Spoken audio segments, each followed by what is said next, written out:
오늘 우리가 6장인데요. 우리가 항상 기독교 강요에서 잊지 말아야 하는 것은 목차다 이랬습니다. 4권 우리 한번 공부를 위해서 한번 해보도록 합시다. 자, 우리 해보겠습니다. 우리 제목, 자, 먼저 참된 교회, 그죠? 2장이 참된 교회와 거짓된 교회. 그 다음에 3장이 목회자, 4장이 사역자, 5장이 부패한 교회. 그 다음에 6장이 오늘 우리가 공부를 하게 되지만 지상권. 그 다음에 7장이 교황제도. 여기까지가 어떻게 본다면은 교회 또는 교회 직분론, 교회에서 아주 핵심적인 이야기를 하고 있고, 그 다음에 이제 8장부터는 교회의 권한을 이야기하고 있습니다. 먼저 우리가 본다면은 믿음의 항목, 그 다음에 9장에 가서는 종교회의의 구원이, 그 다음에 10장은 뭐죠? 10장이? 그렇죠. 인간법 제정이다. 이렇게 간단하게 합시다. 11장에 가보면은 사법권. 12장이 뭘까요? 기강과 실천, 기강이라고만 합시다. 13장에 가서 헛된 서원, 이렇게. 이게 교회의 권한에 관한 이야기입니다.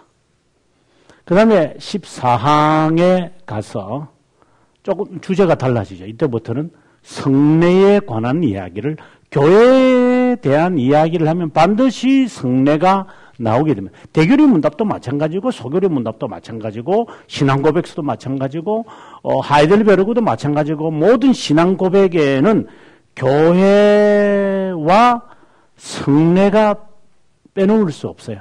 네, 자, 성례 먼저 보면 일반 성례가 있죠. 그 다음에 15장에서는 세례가 있고, 16장에는 유아 세례가 있고, 그 다음에 17장에 가서는 성찬, 매우 이 사권에서 가장 긴장이죠. 50항까지 나가는 굉장히 긴장이고, 그 다음에 18장에 가보면 미사가 있고, 19장에 가서 거짓된 성례 5가지가 나옵니다. 이렇게 5가지. 여기까지가 성례 부분인데, 이 성례 부분이 이 기독교 강요 이 전체에서 매우 중요한 내용을 다루고 있습니다. 그래서 우리가 이 성례 부분을 다 보면 뭐 20몇 항, 30몇 항 이렇게 나와요. 이게 다 굉장히 많은 항목을 갖고 해내가는 겁니다. 그 다음에 마지막 20장에는 시민 정부에 관한 이야기로 합니다. 제가 이제 내일이 아니고 내일 모레나, 내일인 것 같다. 내일이 수요일이죠. 내일 제가 이제 방송국에 가서 3.1절과 우리 기독교와의 관계를 이제 다른 교회사 교수하고 이게 패널 토의를 해달라. 이래서 이제 2주에 3월 1일 날 제가 나올 거예요. 극동방송에 한번 나중에 보시면 되는데. 이제 그러면서 제가 이제 저는 한국교회사 전공은 안 해요. 근데 이제 어쩔 수 없이 한번 보고 가야 되니까. 그래서 이제 3.1절과 기독교와의 이 관계에 대해서 이제 책을 좀 볼 수밖에 없죠. 그냥 정말 이렇게 훑어보면 아니까 그냥 이렇게 쭉 보는데, 제가 좀 생각하지 못했던 부분들이 그 책 안에서 나오는 것 같아요. 그 중에 하나가 뭐냐면은 오늘 우리 찬송 불렀던 찬송 가운데 하나에 길선주 목사님의 찬송이 있었는데, 길선주 목사님의 아들이 3.1운동 때 잡혀서 죽어요. 그때. 당시에 기독교인들이 엄청나게 많이 줬거든요. 이제 3월 1일이 이제 이번 주가 아닙니다만은, 예, 제가 시민정부 생각하니까 그 생각이 드는 것 같아요. 예, 기독교인들이 당시에 하나가 싹 되어가지고, 네, 정주, 평양, 그리고 서울, 선천, 주로 이제 여기에서 일어났는데, 거기에 기독교인들이 적극적으로 참여를 해서 이 3.1 운동하는데 도움이 되죠. 근데 그거 하기 전에 여러분 아다시피 이제 일본에서 2월 2일 날, 3월 1일 날 여기서 하고 2월 2일 날 일본에 있는 유학생들이 모여가지고 이제 이 독립선언문을 이렇게 낭송을 하잖아요. 이제 그때 그것을 만든 사람이 이광수 씨더라고 보니까. 그 사람이 만든 그것을 들고 그냥 도로변에 잡히니까 이 사각모, 그때 보면 다 유학생들이 사각모니까 사각모에 이것을 숨겨놓고 한국에 들어와가지고 손병희 씨와 함께 일을 해 내려갈 때 계획을 막 태극기도 만들고 막 그 일을 막 하시는 것 같아요. 그 일에 뛰어든 사람들이 많은 것 같아요. 그래서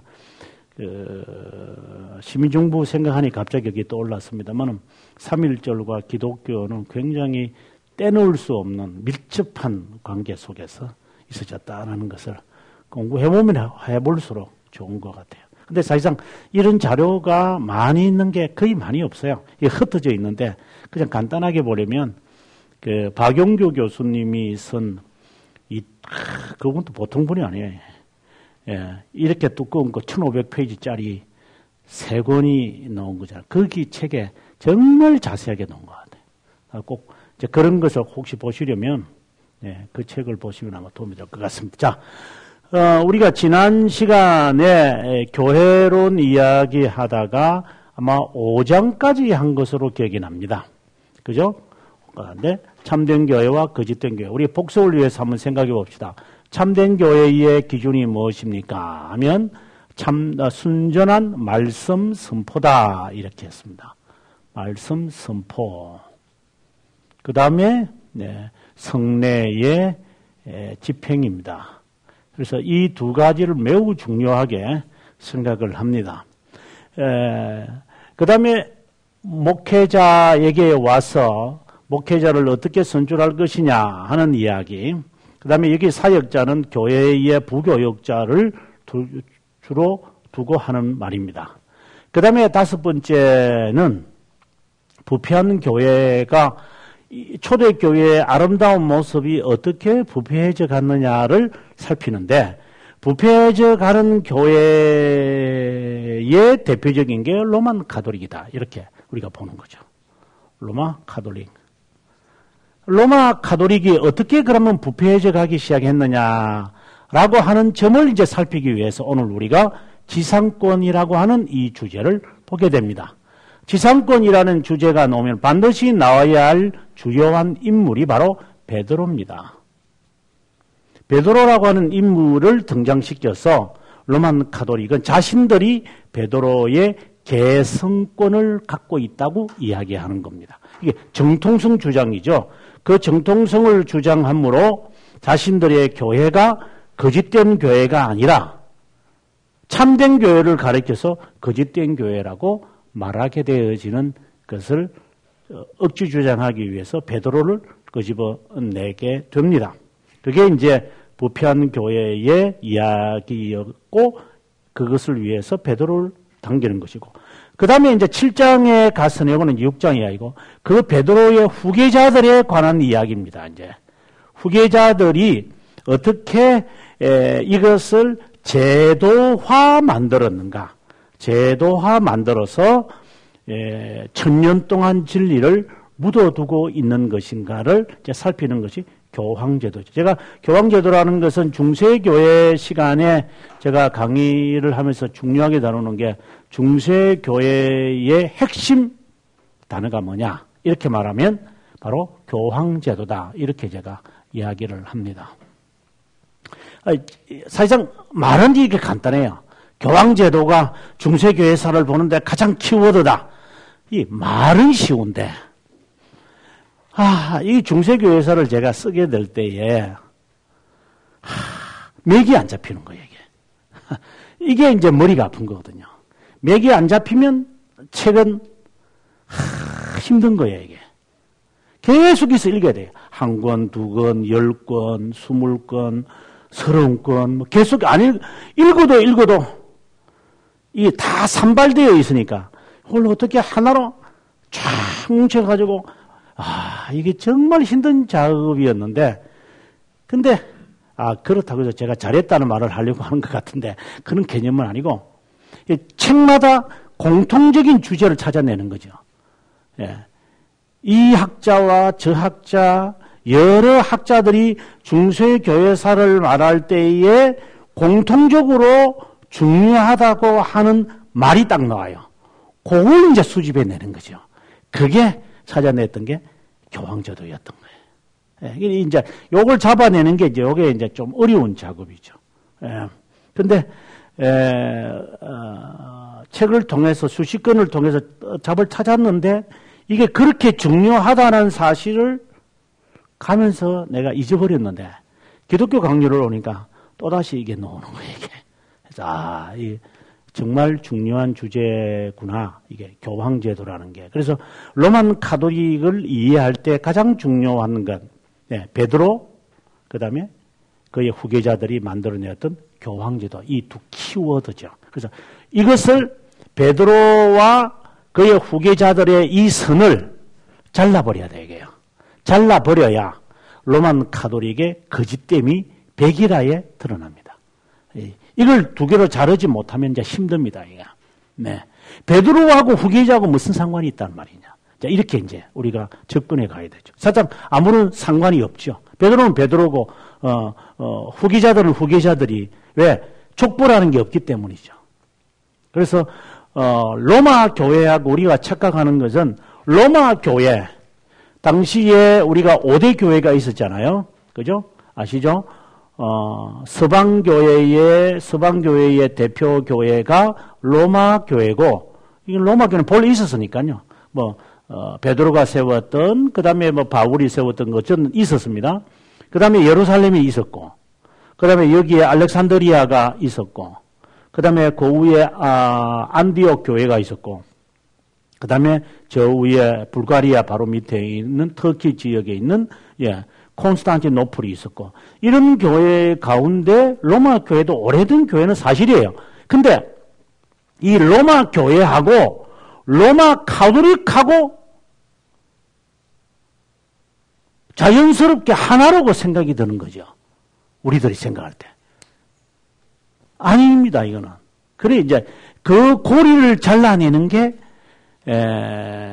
실제로 중세교회사를 시작하는 첫 단추죠. 만약에 그 고리를 자르지 못하고 과거에 로마 교회 있었잖아.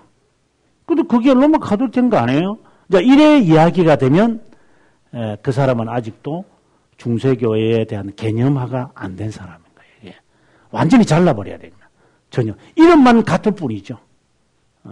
이제 그 이야기가 오늘 우리가 이제 오늘하고 다음 주 아마 걸쳐서 그 이야기. 그래서 이것은 교회사 이야기입니다. 제가 늘 하는 말이지만 6장, 7장은 특별히 교회사 이야기입니다. 그리고 여기에 9장도 교회사 이야기입니다. 그래서 이 6장, 7장, 9장의 교회사, 중세교회사 배경이 없으면 이것은 해결하기가 어렵기 때문에 이 교회사를 배울 수밖에 없는 상황이겠죠. 자, 아무튼 이제 부패한 교회를 보았고 그 다음에 동영상으로 있으니까 6장 이제 지상권에 대해서 공부해 보도록 하겠습니다.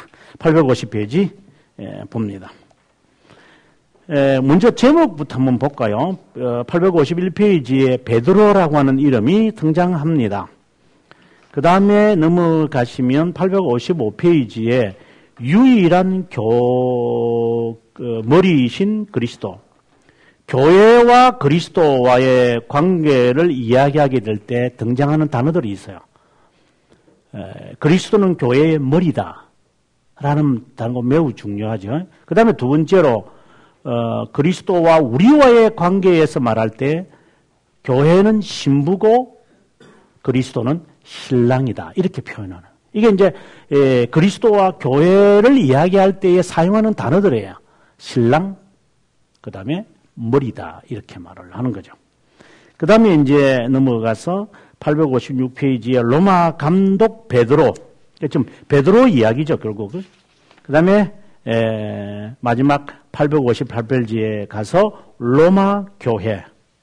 그래서 주제 자체가 베드로에 나오겠구나. 이제 이렇게 이야기가 자연스럽게 나오겠죠. 그다음 853페이지에 가서 베드로 이야기가 나오고 그다음에 교황 제도가 나오면 요 사이에가 여기는 베드로 중심으로 이야기를 하고 여기는 후계자라고 해서요. 그러면 이 사람들과 이 사람들에게서 연결을 잘라야 한다고 했는데 잘라야 할 이유가 뭐냐면 베드로에게 예수님이 열쇠를 줬다는 거거든요. 로마 가톨릭의 주장이에요. 내가 내게 열면 열리고 닫으면 닫히는 권한이 있는 열쇠를 마태복음 16장에 보면 내가 내게 열쇠를 준다 이래 있어요. 그러니까 그 열쇠를 베드로가 받았고 그 다음에 이 열쇠를 누구에게 줬느냐? 그 밑에 있는 후계자들에게 줬다는 거예요. 그래서 이걸 잘라버려야 돼요. 그러면 그 열쇠라는 의미가 뭐냐를 밝혀내야 돼요. 이게 아주 재미있는 관계죠. 거짓 교회에. 그래서 이 주제는 베드로지만 베드로 이야기가 나오면 개성권 또 나오면서 개성권 이 후계자의 연결이죠. 그 다음에 무슨 개성권이라는 거냐? 그런 거죠. 그게 바로 열쇠야. 열쇠를 그들이 갖고 있다. 그래서 로만 가톨릭의 교황 그 표지에 보면 항상 열쇠 들고 있어요. 교회 봉헌식 할 때 보면 여러분 그런 거 해보셨어요? 교회 봉헌식 할 때 보면 교회 열쇠 장로님들이 금으로 딱 만들어가지고 한 10톤짜리 하나님께 바칩니다. 근데 그 열쇠가 어디로 사라진지 몰라요. 나중 되면. 저 어릴 때 봤어요. 교회에서 장로님들이 열쇠 되게 한 10톤 되더라고. 10톤 딱 바치면 목사님이, 나중에 어디 갔는가? 나중에 교회가 싸워가지고 뭐 난리통에 누가 훔쳐갔겠지. 제가 미국에서 목회할 때도 그 금을 해가지고, 그 미국 애들 보고 그 금 해가지고 바치라 그랬어요. 그래서 해가지고 제 사무실에 딱 넣어놨다가 교회 그만둘 때 저 갖고 와까 막 하다가 그대로 넣어놨는데 갖고 왔었다가 내가 천벌을 받았겠죠. 그 열쇠의 개념이 있었을 것 같아요. 자, 아무튼 그 열쇠라는 뜻이 뭐냐? 이런 중요한 큰 두 가지 주제가 6장에 있다라는 것을 알고 한번 들어가 보도록 하겠습니다. 850페이지에 갑니다. 타락한 로만 가톨릭 교회는 교회의 머리임을 주장하기 위해 베드로를 사용한다. 이 말이죠. 교회의 머리다. 여기서 교회는 전체 교회를 말하는 겁니다. 왜 그러느냐? 교회 연합을 위해서 머리가 필요하다고 억지 주장을 한다라는 겁니다. 왜냐? 로만 가톨릭은 세속 정치와 유사하게 만들었기 때문이다. 머리가 필요하다고 생각하는 거죠. 지도자. 이게 이제 사무엘상에 보면은 이스라엘 백성들이 왕을 달라는 거하고 똑같은 거야. 지상적으로 가시적인 왕이 필요하다. 이 말이죠. 교회도 보시면 돼요. 가시적인 지도자가 그렇게 필요하다고 생각을 한죠, 사람들이. 그러세요. 자, 그 다음에 내려가서 그 머리를 위해 베드로가 최초의 로마 가톨릭이었음을 억지 주장하기에 이르렀고 마태복음 16장 16, 19절의 의미만 아니라 역사적 사실까지 왜곡하게 된다. 자, 651페이지 이제 갑니다. 고대 교회 정치에 있었던 교회 수임은, 이거는 이제 교회 수임은 어디에 나오냐면은 여기에 목회자를 설명할 때에 교역자, 목회자를 수임할 때의 조건이 4개가 있었어요. 그냥 수임을 해서는 안 된다 하면 초대교회에 있었던 것인데, 첫 번째는 이제 모든 성도들이 다 동참을 해야 한다. 그 다음에 이 자격을 갖춘 사람이어야 한다. 그러니까 존경받을 수밖에 없는. 그 다음에 수임식이 있다. 그 다음에 마지막에 어떻게 투표할 것인가. 투표하는 방법이 또 있어요. 그냥 이번에 저희 교회에서 제가 권사를 뽑으려고 했는데, 권사가 못 뽑았어요, 우리요. 못 뽑았어요. 왜냐면 세례교인의 3분의 2가 돼야 되잖아요. 그러면은 이제 그러겠죠. 안 뽑혔으니까 한 번 더 합시다. 이러겠지. 지난번에 제가 이 강의하면서 그런 말을 했지만, 그거는 옳지 못한 길이죠. 몇 명을 뽑겠다고 말해서도 안 돼요. 교회는. 자, 우리가 하나님이 정하신 우리가 권사나 장로를 선출하도록 하겠습니다. 그렇게 해서 그냥 가야 돼요, 이게요. 그냥. 근데 이게 몇 명이다, 이렇게 벌써 되면 이미 그것은 세속화가 되었다라는 증거예요. 그 다음에 2차 간다, 이라거든요. 1차에서 과반수 받은 사람들 모아놓고 다 떨고 놓고, 자, 요 사람이 있을 사람이 있습니다. 다 뽑으세요. 이런 망나니 짓들을 교회에서 잘하죠, 이게. 근데 그게 세속이라고 하는 사실을 모르죠, 사람들은. 왜냐? 그렇게 늘 해왔기 때문이에요. 그건 잘못된 거예요. 이런 사역자를 선출할 때에는 몇 명이 되든 뭐든 되는 거네요. 그러면 한 번 할 때마다 3분의 2 넘으려면은, 아이고, 주여. 한 명밖에 안 되겠네요? 그렇죠. 이거 1000명 모이는 교회에서 3분의 2 넘기가 쉽나요? 그러니까 1000명 모이지 말라고. 그 자연스러운 거지, 그런 거게. 그래서 사역자가 되기가 그렇게 쉬운 게 아니다라고 하는 것을 이야기하는데도 교회는 그렇게 안 하죠. 이게 다 문제가 있는 것을 지금 전제하고 있습니다. 그 다음, 그 위에 이따금 부패했고 점차적으로 더럽혀졌고 이제는 로마 가톨릭 교회라는 이름을 갖고 있어 단지 가면만 쓰고 있었을 뿐을 살펴보았다. 그래서 경건한 독자들은 우리를 분파자로 몰아붙이는 로마 가톨릭 교회를 냉정하게 판단할 수 있기를 바란다. 이 모든 문제의 핵심은 로마 교황청의 지상권에 있다. 그리스도께서 제정하신 것도 아니고 초대교회의 실천의 기원도 없는 지상권. 한번 살펴봅니다. 저 밑에 그 다음에 2항으로 갑니다. 모든 몸의 머리가 되기 위해 존엄과 권력에 있어 나머지 위에 서 있는 어떤 청사가 필요하다고 하여 교권제도나, 이 교권제도는 다른 말로 하면 계급제도라는 말이죠. 계급화를 만들어 놓는 겁니다. 교회 질서의 참된 형식이 정당화될 수 있는지 의심이 든다. 청사 또는 제도를 그리스도께서 설립했다고 증명할 수 없다. 청사가 있어야 한다고 생각. 그러니까 청사라고 하는 것은 무슨 하나의 영구적인 제도를 만들겠다는 거예요. 영구적인 제도 하나를. 그게 청사거든요. 지금 이제 제가 우리 교단을 보면서 이게 이제 안타까운 것 가운데 이건 이제 원리적인 이야기지만 총회장이 선출이 되면 총회장이 1년 내내 활동을 해요. 어디 가도 총회장이라. 이게 아무데나 가고. 총회장이라고 하는 것은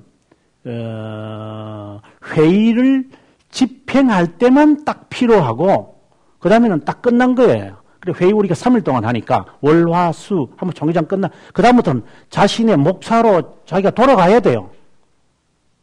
이게 총회장이라는 의미인데 1년 동안 이거 이제 이게 해먹는 거예요. 이제 이게 계속 어디 가도 총회장이야. 어디 가도 총회장.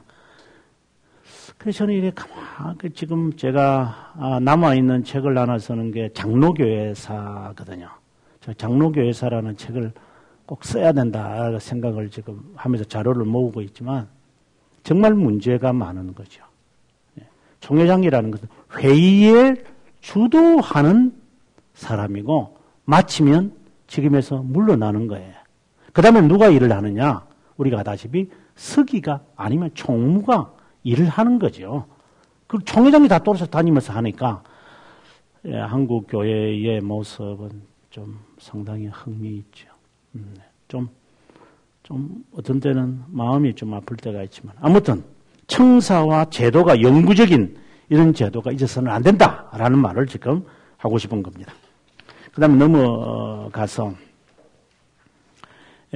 그 마지막 부분에 사권 6장 2항에 가서 참된 교회가 온 지상에 퍼져 있기에 동방과 서방의 집에 가, 여기서 동방교회와 서방교회를 말하는데 한 개인에게 주어진다는 것은 어리석은 주장이 아닐 수 없다.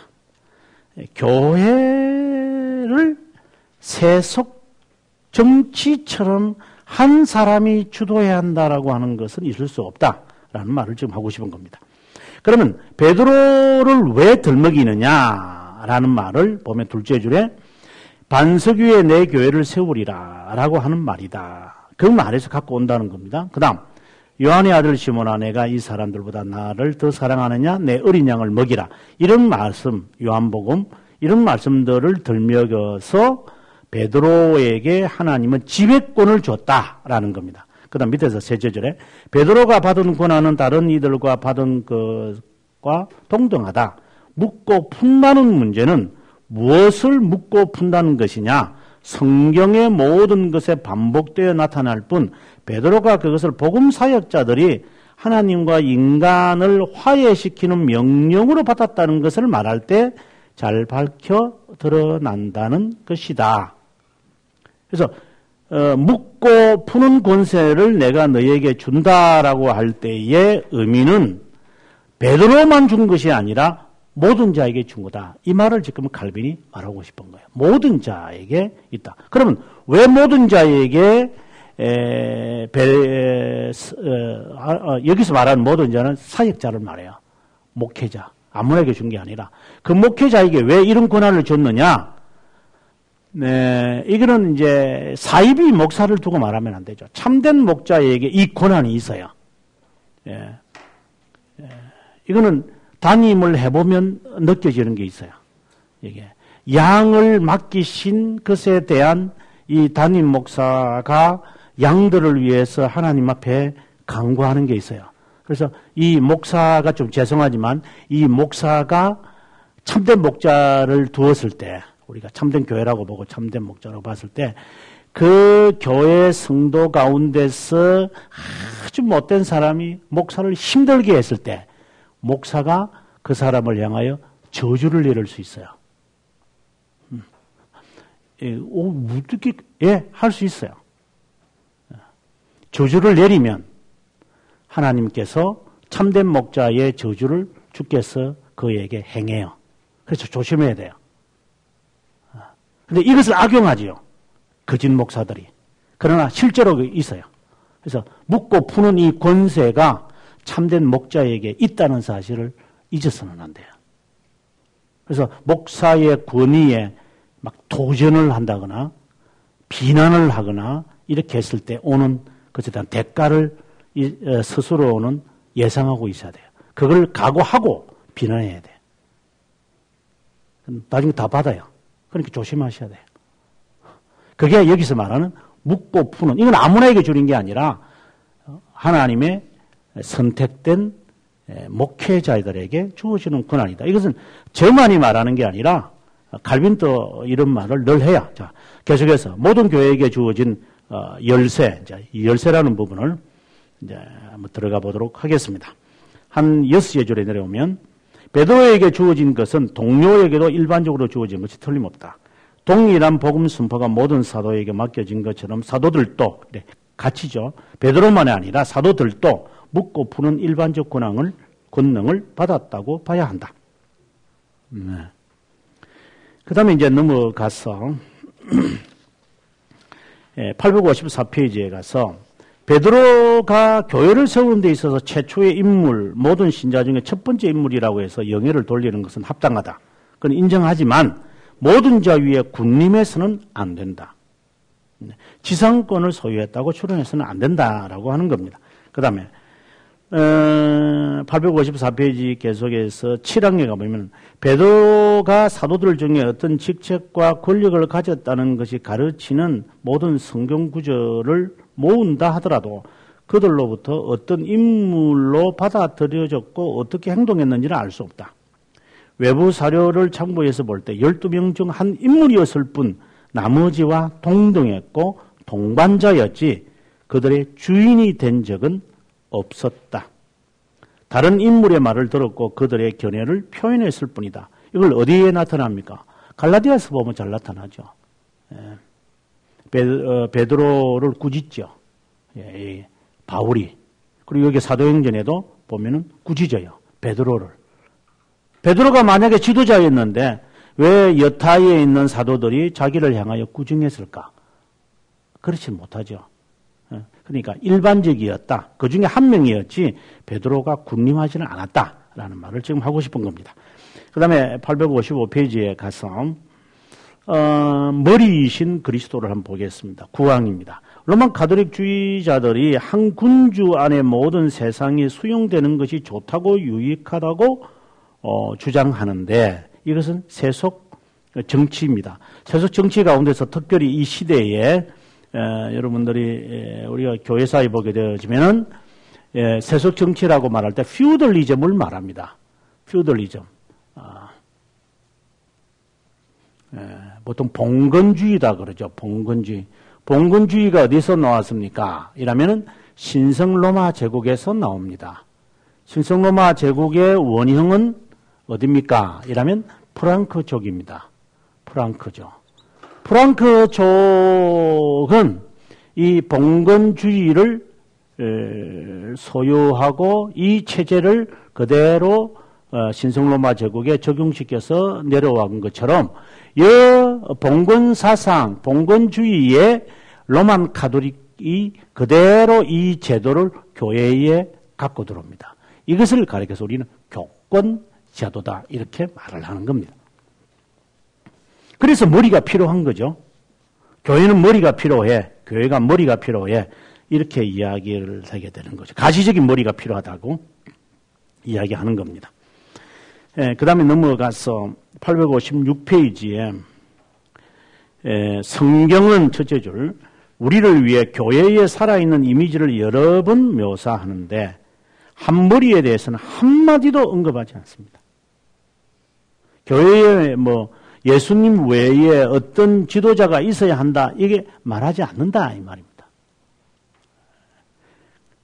제 말은 교회의 지도자가 필요하다는 것이 이제 교회들을 지배하는 그러니까 교회의 머리, 교회들의 머리죠. 이런 우두머리 보스가 있어야 한다고 성경은 한 번도 언급한 적이 없다. 교회의 지도자는 있어야지요. 그건 당연히 교회를 위해서 목회자가 있어야 되니까. 그러나 교회들의 머리는 성경은 언급하지 않는다라고 단정적으로 말하고 있습니다. 856페이지야. 이제 베드로를 우상시한다면 베드로가 로마에 있었느냐 그 이야기를 합니다. 자, 로마 가톨릭의 주장에 의하면 베드로가 로마 교회를 개척했다고 이야기를 합니다. 그래서 베드로는 로마 교회의 지도자였고 로마 교회는 베드로의 개성권을 받았다. 이렇게 이제 추론을 아주 상식이니까.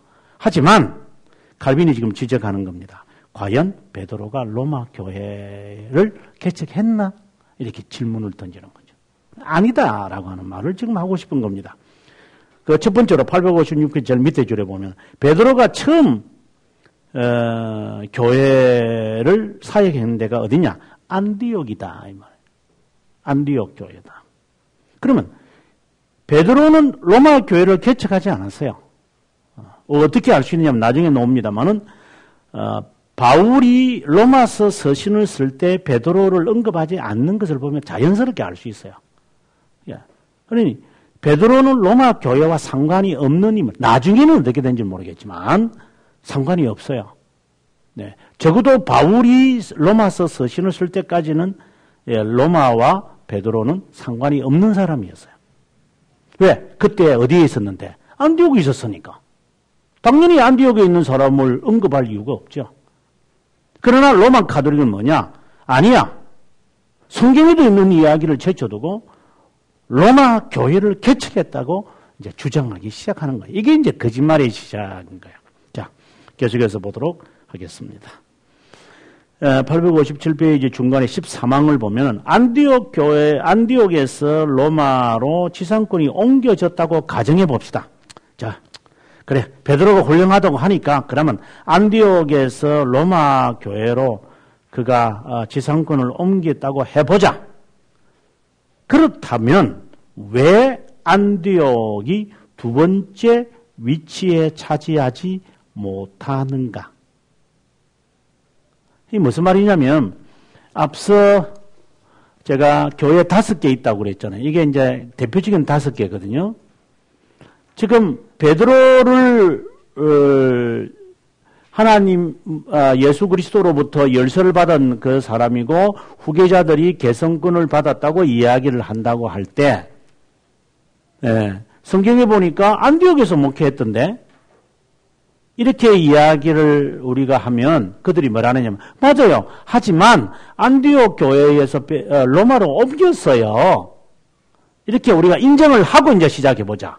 자, 로마로 갔다고 한다면 안디옥 교회를 로마 교회 다음으로 2위에 넣어야 되지 않겠느냐.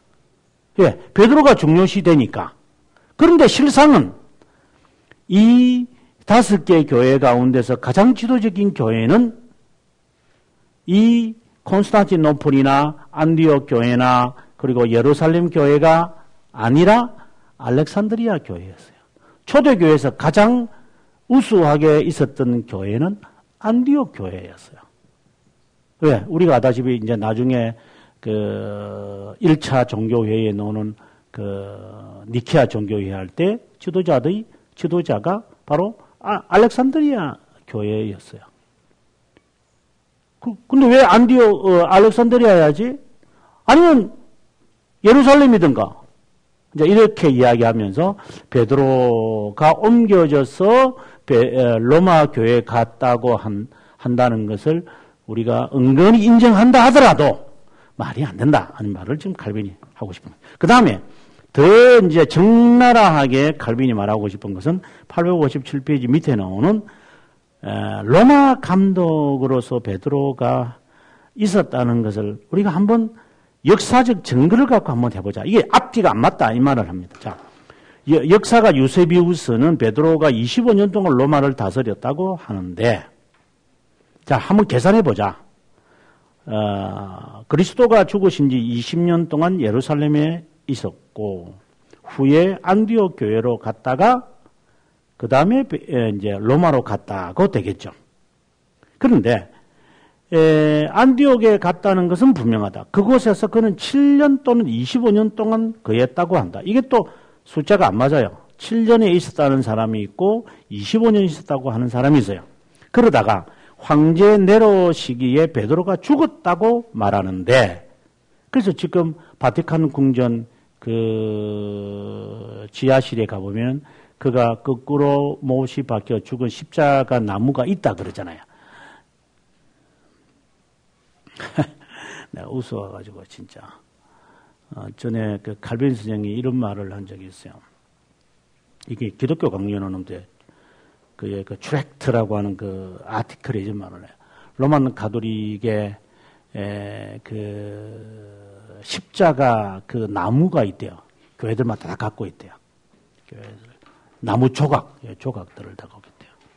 그 조각들을 유럽에 흩어져 있는 조각들을 다 모아가지고 조립해 보면 범선이 만들어질 거다 이런 말을.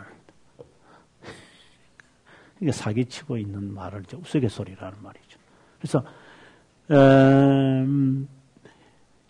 베드로가 안디옥에서 5년이 있었다, 25년이 있었다. 아무도 몰라요. 그리고 난 다음에 베드로가 로마 교회 25년 있었다고 한다는 말 믿을 수 없어요. 예. 왜?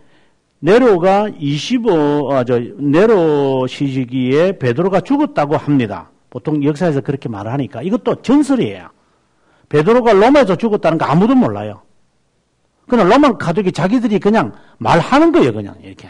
거꾸로 못 박혀 죽었는지 참되게 목발이고 어떤 사람들 그러더만 그 어느 교회에서 강의를 가니까 어느 그 방송국 그 PD가 교수님 저기 바울은 목을 딱 자르니까 떼굴 구르면서 하나님께 영광, 두 번째 떼굴 구르면서 하나님께 영광, 세 번째 떼굴 구르고 했다고 하던데 이러니까 어디서 읽었느냐 이러니까 그 로마 가톨릭 책에 되어 있던데 이런 이상한 말을 저는 듣도 보지도 못했다 그랬어요 내가. 그러니까 그래요 다들 그래 알고 있는데요. 그러니까 그래 아니라고 이런 말을 해줬습니다만은 이 네로 시기에 베드로가 죽었다고 하는데 그는 모릅니다. 자 네로가 겨우 37년이 이제 여기 보시면은 자 네로가 68년에 이제 네로가 죽고 예 그리스도의 죽음이부터 시작을 해서 네로 시기까지가 37년입니다. 자 우리가 족보를 이제 뭐 좀 힘들지만 그래도 한번 시각적으로 봐야 이게 이제 어느 정도 감이 잡히니까 자. 먼저 우리가 티베리우스를 말할 수 있거든요. 티베리우스. 성경에는, 디베료라고 그러죠. 디베료 바다라는 말도 나옵니다만은. 그 다음에, 티베료 다음에 오는 사람이 칼리굴라예요. 칼리굴라. 그 다음에 클라디우스. 근데 성경에는 글라디오라고 그래요. 글라디오. 이게 사도행전에 나오죠. 그 다음에 네로가 나와요. 그렇다면 지금 성경은 이 디베료 시기는 예수님이 활동했던 시기예요. 네, 디베료 시기. 그 다음에 칼리굴라라고 하는 이름은 성경에 없으니까 그러면 글라디우스가 성경에 나오죠. 글라디오라고 하는 이름. 그러면 사도행전을 보면 사본까지 포함해서 티베리우스부터 시작해서 글라우디우스까지의 이야기가 신약 성경의 배경이에요. 요한계시록은 빼고. 그러면 이제 네로가 되거든요. 그러면 네로가 68년에 죽어요. 네로가 예수님께서 디베로 시기에 이제 십자가에 못 박으시고 부활하시고 승천하십니다. 이때부터 네로 시대까지가 35년입니다. 이거는 뭐 일반 역사를 통해서 나타나는 현상이지 이거는 뭐 이 역사 책 보고 하는 거죠. 딱 보면 연대가 나오니까 이거는 35년 가는 겁니다. 네. 자, 그랬을 때 이제 집어넣어야 돼요. 자, 아까 말하기를 예수님이 돌아가실 때부터 해서 네로 시기까지가 68년에서 35년이라면 베드로가 안디옥에서 25년, 로마에서 25년 목회했고 안디옥에서 방금 뭐해서 25년인가? 25년? 이게 말이 되는가? 이게 말이 안 되는 거죠. 벌써. 그래서 이런 거 자체가 거짓이다를 이제 칼빈이 말해주고 싶은 거죠. 자, 그 다음에 티베리우스가, 티베리오 18년에 베드로가 예루살렘에 거한 20년을 빼고 나면은 17년이 남다. 이건 이제 계산해 보는 겁니다. 계산하는 만화 잘못된 것을 우리가 알 수 있습니다. 그 다음에 이제 로마 교회를 한번 보겠습니다. 그 전에 그 밑에 15항을 봐야 되겠습니다. 바울이 로마로 압송되어 왔을 때 베드로에 대한 언급을 한 것을 찾아볼 수 없다. 교부 이레니우스는 누구냐면은 사도 요한의 제자의 제자지요. 그러면 사도 요한의 제자 누구의 제자가 이레니우스입니까? 그죠? 폴리카르포스죠. 네, 폴리캅이라는데 폴리캅 그 다음에 이레니우스 되는데 이레니우스가 하는 말입니다. 들은 이야기겠죠. 뭐라고 하느냐? 베드로와 바울이 로마 교회를 설립했는데 이런 문구가 나온다 이 말입니다.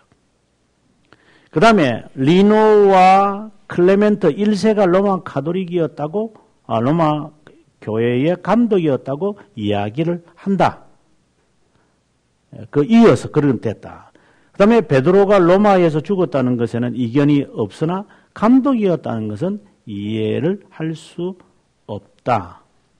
이제 칼빈이 이제 역사적 증거를 바라보면서 했던 이야기예요. 아마 이런 초대교회의 글들을 읽어보았을 때에 베드로가 로마에서 언젠가 죽은 것은 사실인 것 같아. 이 말을 지금 하는 거야. 그러나 지금 제가 말씀드리는 바티칸이라든가 뭐 거꾸로 십자가에 못 박혀 죽었다든가 이런 것은 아니다. 로마에 온 적은 있는 것 같아. 거기서 군림하면서 행한 것은 아닌 것 같다. 왜? 이레니우스의 글에 의하면 베드로와 바울 두 사람이 목회를 했고 교회를 세웠다고 이야기를 하고 있으니 이제 이렇게 이제 이야기를 우리가 이제 교부들의 글을 보면서 추측해내는 거예요. 그러나 자기들이 주장하는 로마 카톨릭이 주장하는 것을 믿을 수가 없다 하는 말을 지금 칼빈이 하고 싶은 거죠. 그다음 교회의 연합과 복종할 수 있는 모든 일원을 위해 지상의 지도자는 머리가 있어야 한다고 하면서 계속해서 제가 하는 말입니다. 이에 따라 주님은 베드로에게 지상권을 줬고 로마 청에게 세상 끝날까지 개성권을 줬다고 자랑스럽게 말한다. 이것은 역사적 왜곡이다. 첫째, 베드로가 로마 교회에 설립했다는 견해는 그 교회에 대한 호의와 근위를 갖게 하는데 가치가 있다. 그래서 그들이 말하는 말이다 이 말이에요. 로마 교회를 막 높이기 위해서. 두 번째, 로마 제국의 수도로서 로마는 다른 지역보다 우수했다고 여겨진다. 네, 황제가 있으니까 서울에 있는 교회는 다 서울교회잖아요. 나머지는 전부 뭡니까? 시골교회. 그 다음 세 번째, 서방교회는 다른 지역 교회들보다 평온했고 어려움이 적었다. 왜 그랬을까요? 동방교회는 항상 싸웠어요. 그 초대교회 때 보면은 문제가 있으면은 이분들이 항상 어느 교회에 청원을 했느냐? 로마 교회에 청원을 해요. 그것은 로마 교회는 라틴어, 여기에 로마 교회는 라틴어를 사용하는 교회거든요. 이 교회가 4개잖아요, 자기들은. 4개다 보니까 문제가 항상 일어났습니다. 특별히 여기 안디옥과 AA, 안디옥과 알렉산드리아 교회는 항상 문제가 있어요. 그래서 알렉산드리아 학파, 안디옥 학파 이 두 개가 초대교회에 항상 문제가 일어나요. 삼위일체 이야기할 때도 나타나고 단성론 이야기할 때도 나타나고 단일 의지론 논쟁할 때도 나타나고 단일 에너지론 논쟁을 할 때도 이 두 교회가 항상 싸워요. 이게. 자, 그럴 때마다 이 사람들이 누구에게 도움을 청하느냐? 로마 교회에 도움을 달라고 청한다. 그러니 자연스럽게 로마 교회는 위치가 올라갈 수밖에 없었다. 그렇다고 해서 로마 교회가 전체를 지배했다고 말해서는 안 된다. 왜? 로마 교회 하나밖에 없잖아요. 싸울 게 없어. 여기는 교회가 4개다 보니까 자기들끼리 싸웠다. 그때 우리를 도와달라고 후원을 위해서 로마 교회를 항상 청원했던 것이 그게 무슨 군림할 수 있는 근거가 될 수 있느냐 이 말을 지금 칼빈이 끝으로 말하고 싶은 거입니다. 그 다음에 이제 결론을 짓는 것은 칼빈이 교회의 머리는 그리스도이지 사람이 돼서는 안 된다. 이 말을 결론을 짓게 됩니다. 제가 미국에 제가 이제 공부하면서 다녔던 교회가 있었는데 한인교회죠. 거기에 목사님이 자기가 개척을 해서요. 이제 미국에 있는 한인교회가 자기 교회 갖고 있는 교회가 95%는 없어요. 거의 다 이제 미국 교회 가서 렌트 해가지고 빌리는데 그 목사님은 이 미국에 온 지 한 30년 되셔가지고 이 땅도 보통 땅이 아니더구만. 그 넓은 수 에이크의 땅과 교회 본 땅도 있고 그래요. 그래서 제가 그 교회 집에서 가까워서 새벽기도 늘 가고 이랬는데. 근데 그 목사님이 이제 은퇴할 나이가 돼가지고 이제 후계자를 이제 뽑는 거야. 그래서 제가 후계자 뽑는 걸 제가 쭉 보는데 이렇게 저렇게 말을 하다가 이분이 그러더라고. 내가 이 교회에 땀과 내 시간과 젊음을 다 바쳤다고. 여러분 저에게 정권을 주지 않으시렵니까? 나는 저게 무슨 소리인 거니까. 여러분 후계자를 뽑을 수 있는 권한을 저에게 이양해 주십시오. 그때 제가 나이가 이제 30대니까 막 여기 속이 막 불불 끓더라고. 저게 무슨 저런 말이 됐나. 자기가 정말 노력을 했대요. 자기 재산이 다 이게 다 있대요. 이선이 후계자를 뽑을 수 있는 정권을 제게 달라고. 그래서 제가 못 찾겠더라고. 그때 손을 안 들었어야 되는데 괜히 그때 손 들어가지고. 그래서 제가 그 교회에서 나올 수밖에 없었어요. 막 눈치를 막 주고 이래가지고. 손 빠뜩 들고 그랬죠. 목사님. 그러니까 나 목사님. 저를 굉장히 좋아해도 새벽기도 열심히 오니까. 자기를 그 위에서 발언하는 줄 알고 저를 택해. 나 목사님. 그거 한번 말씀하시라고. 그래서 제가 벌떡했어가지고. 교회의 주인이 누구신가요? 이러니까 주님이시다. 근데 왜 목사님께서 은퇴하시면서 후계자를 뽑는 거 투표로 뽑아야지 목사님이 왜 하시겠다고 하신가요? 이러니까 완전히 정색이 돼가지고 근데 그런 의미는 아니었는데 목사님 방금 그러셨잖아요. 그러니까 성도들이 웅성웅성 하는 거야 이제. 그래가지고 이러다가 안 돼버려서 그다음부터 제가 완전히 미운 어리 새끼가 돼가지고 목사님이 인사를 하는데 받을 생각도 안 하더구만 이게. 그래서 내가 못된 성격이 돼가지고 교회를 떠나자. 이래가서 제가 그 교회를 그냥 잘 있었으면 제가 그 교회를 이양받을 수 있었을 텐데. 그럼 제가 얘기 안 하겠죠. 근데 그때 괜히 그 말을 해가지고 하는 수 없이 집사람하고 여보 가자. 다른 교회 찾자. 이래서 이제 다른 교회를 찾아가지고 나왔던 적이 있어요. 아무튼 교회의 주인은 주님이다라는 것을 기억했으면 좋겠다 하는 겁니다. 다음 시간에 7장을 하겠습니다. 기도하겠습니다. 하나님, 참된 교회에 대한 공부를 저희들이 하고 거짓된 교회를 공부하고 살피는 중에 있습니다. 로마 가톨릭 교회가 어떻게 변질해 가는 과정을 저희가 살피는 첫째 날에 베드로를 우상화시켜 로만 가톨릭이 자신들이 베드로의 후계자임을 주장하므로 그 이후에 벌어질 수많은 악독, 추잡한 이 모든 것의 시작을 보게 되는데 하나님이 이러한 시작 자체도 우리에게 잊지 않도록 하나님이 저희들이 늘 깨어있기를 바라오며 예수 그리스도의 이름으로 기도합니다. 아멘.